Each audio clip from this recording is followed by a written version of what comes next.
somewhere in your life right now, indecision is costing you. Hesitation is haunting you. And before this episode ends, you're going to decide what to do about it.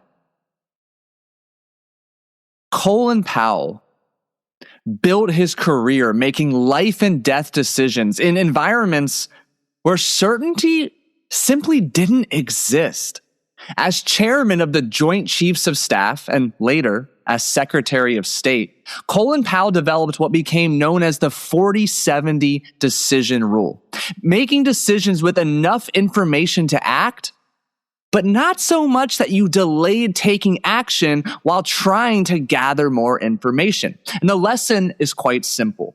Waiting for certainty kills momentum, while being decisive builds clarity, confidence, and results. Whether you're choosing a shot on the golf course, making a move in business, what to do about a relationship struggle in your marriage, in your business, or in your peer circle, you need to understand just how costly indecision is. High performers don't collapse because they make bad decisions. They collapse because they don't make decisions at all. Indecision creates hesitation. Hesitation creates tension. Tension destroys performance. And here's what's even more fascinating. The brain hates uncertainty.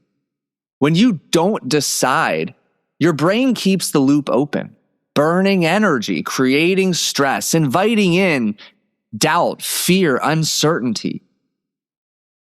In today's episode, we're unpacking why indecision is one of the most destructive habits in life. Yes, on the golf course, in your relationship, in your business, but it's destructive in every aspect of your life. And we're going to talk about how you can begin to become decisive, which serves as a catalyst for building the confidence you need to achieve the results you desire. And as you listen today, I want you to keep one question in your mind. What decision am I pretending I don't already know the answer to? And by the end of this episode, I want you to identify the one decision you've been avoiding in your marriage, in your work, your career, your personal growth. The one decision quietly draining your energy, confidence, and performance. And finally fucking make it. What's up? Welcome back to another episode of the Scratch Golfer's Mindset Podcast. I'm your host, Paul Salter. I'm a high-performance hypnotherapist and mindset coach. And I help my clients get unstuck, of course, from indecision and uncertainty, but in addition to those, get unstuck from the patterns of thinking, feeling, believing, and behaving that hold them back from next level success. And today, I've decided, pun intended, to talk about indecision, to really help you understand how much it's costing you, how much it's haunting you. And I'm coming at this episode from a personal plethora of relatable examples, but witnessing it from a professional lens as well. And just allow your mind to go there for a moment. That decision you are delaying making, even though you know it's the right decision to get you where you want to be. Maybe you're feeling stuck in your marriage, in your relationship with your significant other, or you're navigating a very tough circumstance with one of your children and you're hesitating to say what needs to be said or do what needs to be done. Maybe you and the partner at your firm or in your business are completely at odds. There it is. And one of you needs to go. Something needs to be said, done, or changed. Maybe it's finally time you take action. You leave your 9-to-5. You go all in on your side hustle, your dream, and bring it to fruition. Maybe you need to hire that swing coach. Maybe you need to hire that mindset coach, that business coach. Again, by the end of this conversation, I want your commitment to yourself, to me, to all of the other high performers listening right now, to make that decision. Now, we've got a lot of information to talk about this morning, or whatever it is you're listening here. And a couple points I want to ensure remain clear throughout our conversation. This pattern of indecision you find yourself in, it's learned. And although you might feel in the moment, it creates this sense of psychological, emotional, maybe even literal safety. Indecision is catastrophic. Indecision is costly. Indecision informs the universe, I'm not ready to level up. Here, the universe has been kind enough to bring you an opportunity to move you closer to your goals, and by sitting on it, ruminating, saying you need time to process, think about it. Bullshit. You feel it in your gut, your bones, your heart, your soul. When something is the right answer, you know it. Indecision makes life between your ears a living hell. And let's bring in some science here. There's a lot of research that shows at any given time, our working memory, our conscious mind is able to hold, around 7 plus or minus 2 bits of information. And there's some famous studies from the 1950s and onward up until present day that show, being able to hold 7 random pieces of information, words, country, cities, numbers. On average, again, the average person can remember 7 plus or minus 2 bits of information.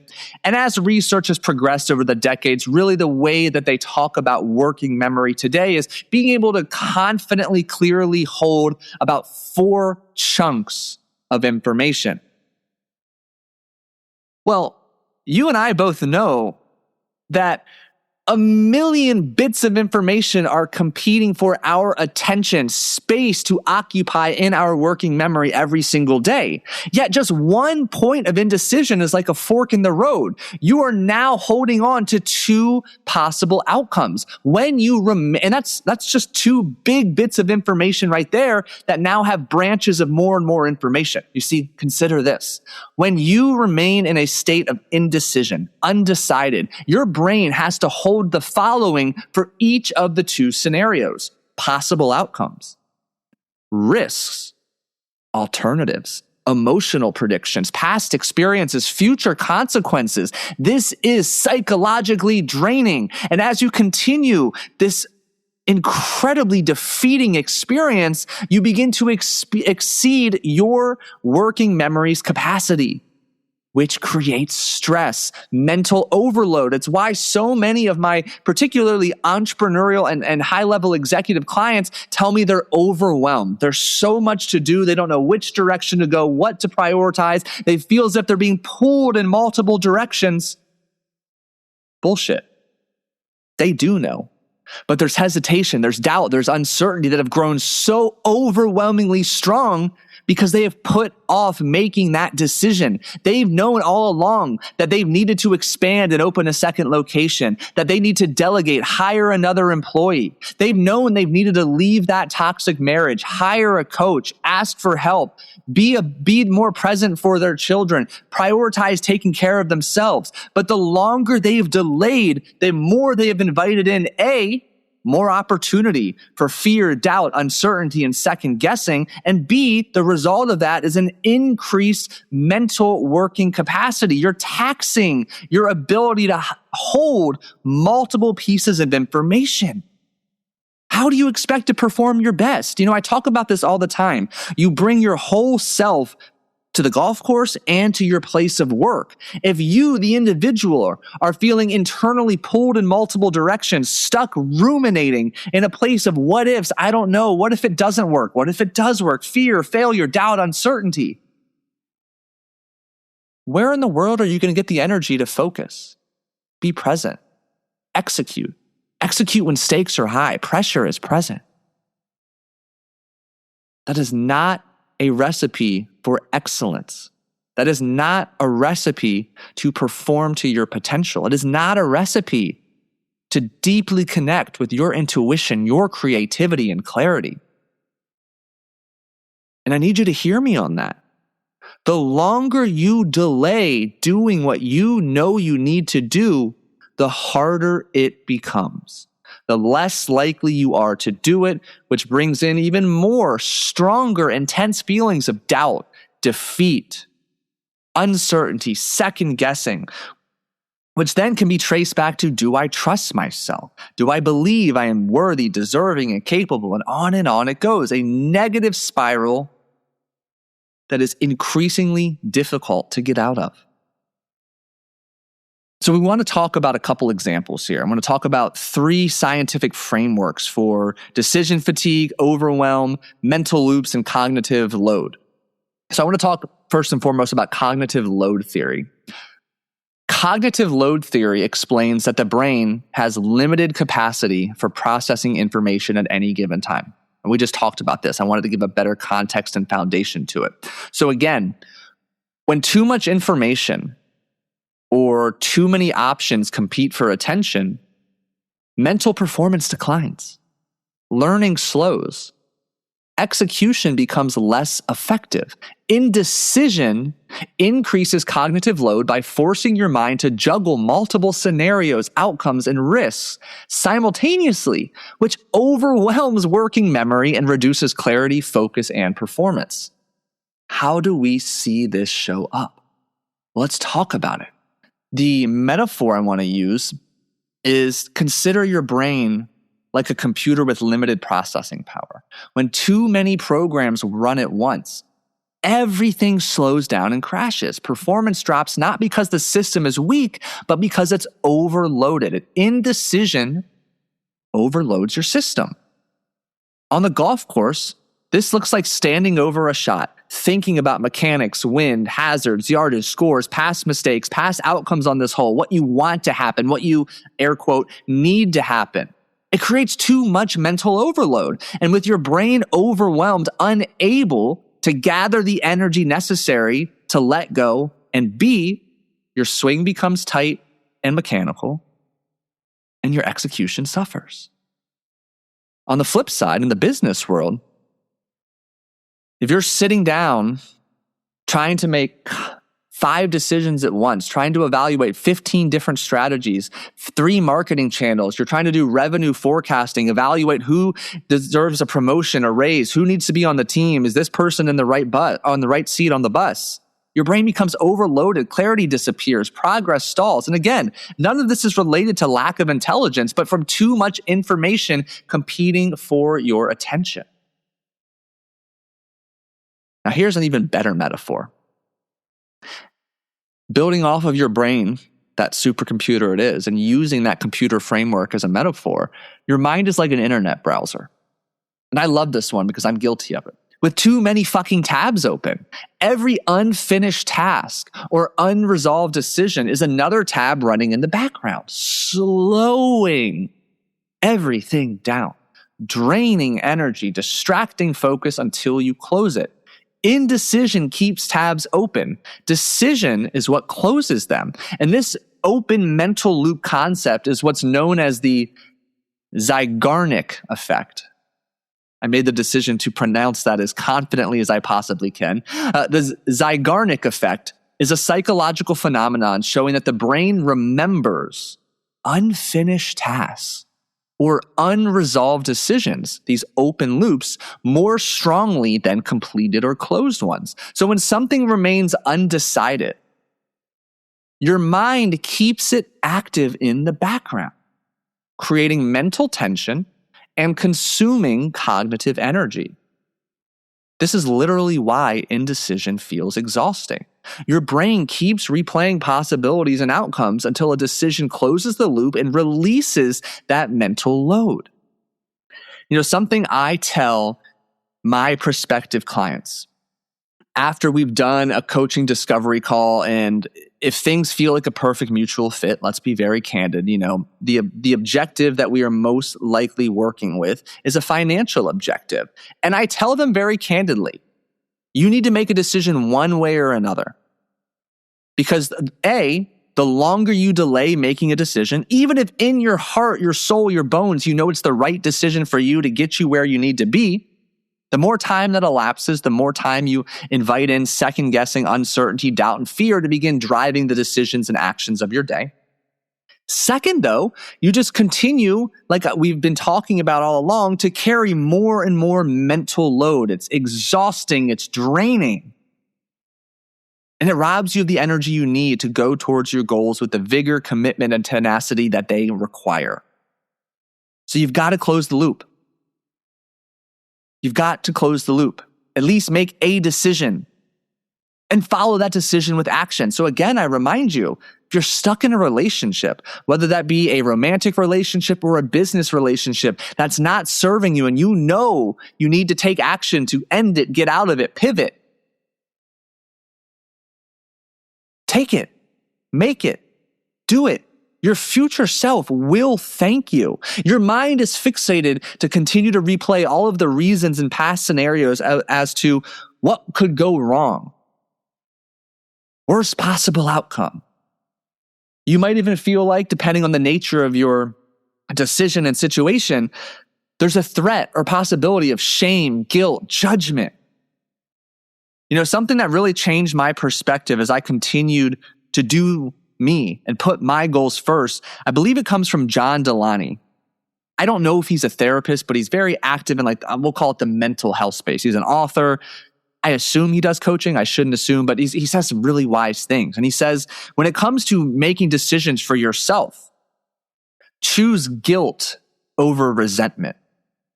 And what he means by that is if you make a decision, you might feel rather a little guilty making that decision. Maybe you still have a little discomfort being selfish. Selfish is a good thing. It's a whole separate podcast episode.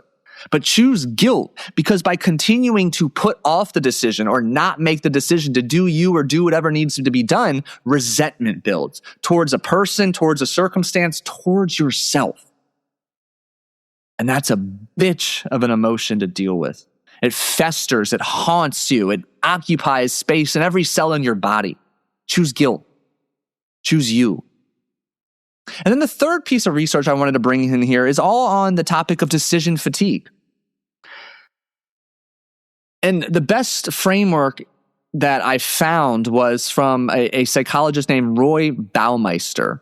And his research showed that decision-making is drawing from a limited pool of mental energy. Each decision, big or small, depletes this resource, making later decisions harder and often worse. When you delay decisions or repeatedly revisit the same choice, you drain mental energy without progress, increasing impulsivity, avoidance, and poor performance. In short, indecision, get ready for this, indecision accelerates mental exhaustion because it consumes energy without producing a resolution. Let's use a golf example. Again, we'll bring it back to golf for a moment. We'll take it to the professional world as well. Early in the round, you carefully commit to every shot. But by hole 16, after hundreds of swing thoughts, strategy choices, second guessing, your mental battery is low. To be expected. Hopefully you're literally nutritionally fueling and hydrating throughout the round. And hopefully you're incredibly steadfast in your commitment to your pre-shot routine, because those actually conserve energy. But by the end of the round, you're rushing decisions, choosing the wrong club, losing focus. And this fatigue is a result of constant decision making. Again, easy plug, prioritize a pre-shot routine. It's silly that I'm saying this to so many of you because you already know you should be doing it and you're not. But the act of executing a pre-shot routine actually conserves your energy. In the business space, listen, like if you're an entrepreneur or you're a top-level executive, you're making countless decisions every day, by the hour, by the minute, emails, pricing, marketing, staff questions, putting out fires left and right. So 2 points to share here. Number one, after lunch, obviously mental energy is depleted. And this increases the risk of making a poor decision and having poor judgment as you navigate potential decisions. Second to that, if you're in this type of put out fire reactionary environment, it just goes to highlight how imperative it is that you have rituals and boundaries in place to protect your energy and restore your energy throughout the day. Something I do a lot with my managers and leaders is ruthlessly protecting their calendar, but specifically they have a midday 20 to 30 minute period. Door is closed or they're out of the office, and it might be around lunchtime, it might not be, but it's either meditation, it's connecting with their goals and intentions that they wrote out that morning to begin the day. But it's 20 to 30 minutes. They put on some good music. It's a calming, relaxing, meditative-like experience to rejuvenate themselves, to fill up their cups again so they can then sprint the next 4 to 6 hours of the day. Have you made the decision yet? You know what to do. Do you need to pause now, make that phone call, send that email, that text message? Because look, here is the truth. Indecision, it's dramatically costly, not even emotionally, psychologically, and physically, like financially. It's holding you back in life. It creates so much unnecessary stress. And I get it. There's fear. What if I make the wrong decision? What if it doesn't work out? What if I embarrass myself? I fail. Again, we're so programmed to think, what if it doesn't work out? What if it does? More often than not, there's actually an incredibly large element of fear of success involved here. Because again, you know what you need to do to get to that next level. But in the back of your mind is that little voice that says, holy shit, like, what if I do become Scratch? What if I do scale my business to the next tier? What if I do sell my business?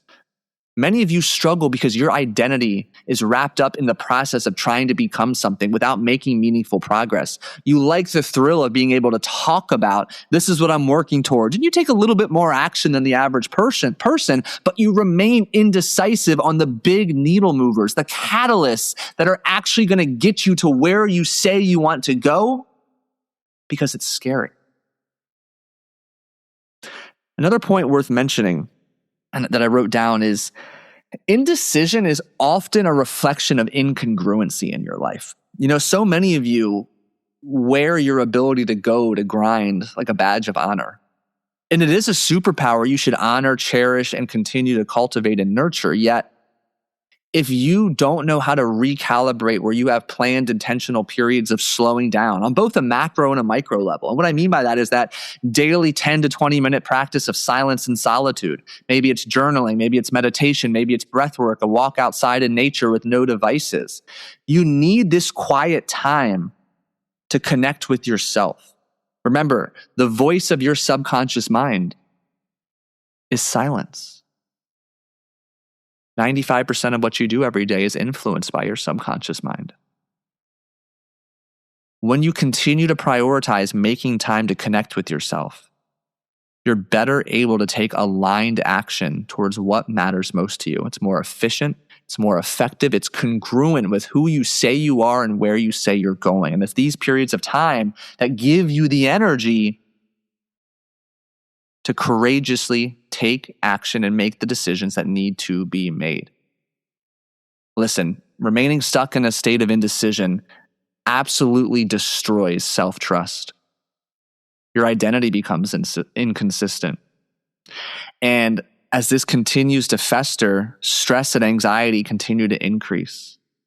And uncertainty, while living in this state of constant stress and anxiety, continues to perpetuate the threat response being activated.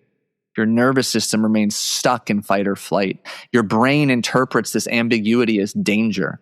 You become more prone to choosing the easy way out. I mean, I could go on and on of just how costly it is. It reduces performance. It drains emotional energy. It erodes confidence faster than failure does. What if it works out?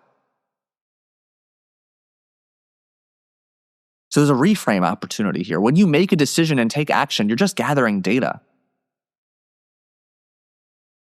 Versus sitting on the sideline wondering, hypothetically playing out in your mind, well, what if this happens? What if this happens? By taking action, now you have certainty.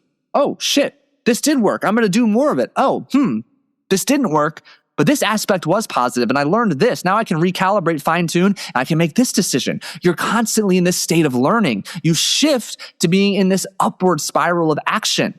And the more data you accumulate as a result of taking more action, the better your decision making comes. And ultimately, you move far faster to your goals and you're able to go much further. How many opportunities are you missing? Continuing to stay stuck on the sidelines, stuck in a state of indecision? I don't know. Only you do. But it's about time you do something with it. You take action, make the decision to go, trust yourself. I promise you, any discomfort or challenge that awaits you on the other side of decision, you can handle. It's temporary. You can outlast temporary.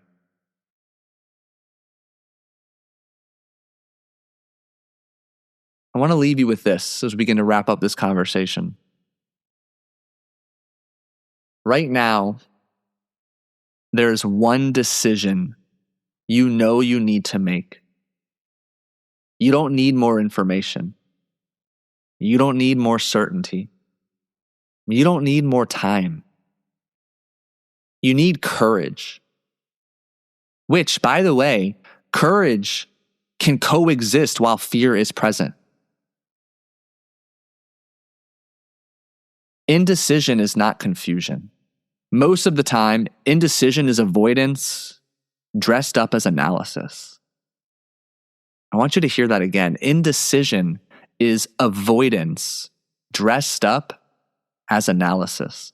And every day you delay that decision, you pay a price in mental energy, in confidence, in self-trust, momentum, in identity. The golfers and entrepreneurs who perform at the highest level, they're not always right. They don't always make correct decisions, yet they're decisive. They commit, adapt, learn, move forward, and confidence is built through committed action, not perfect certainty. So here's my challenge to you. I want you to ask yourself, what decision have I been postponing?